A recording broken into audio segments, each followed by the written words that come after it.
I guess was Soldiers exchanged gunfire in the streets of Somalia's capital Mogadishu as crowds of people gathered.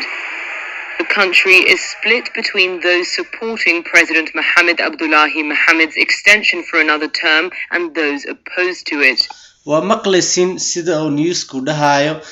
dagaalkii weerarkii ay ku soo qaadeen nimanka xaaraantu u barteen hada adduunkii uu nagu sheekaysanaa waxay leeyihiin Soomaaliya laba qabeeye loo kala baxay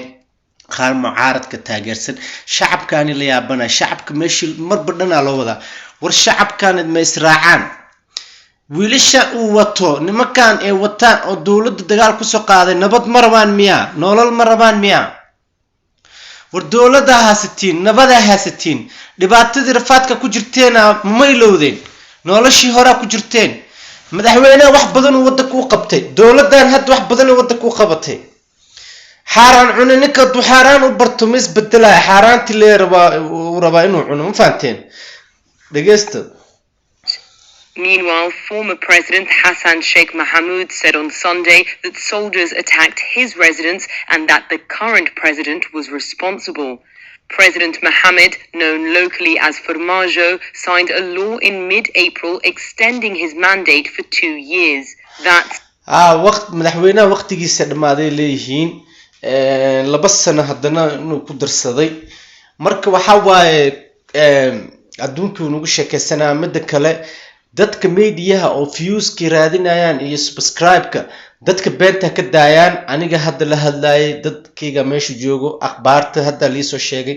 wadanku waa degan yahay nabad waaye wax buuq jira male wax dagaal jira male dadka meediyaha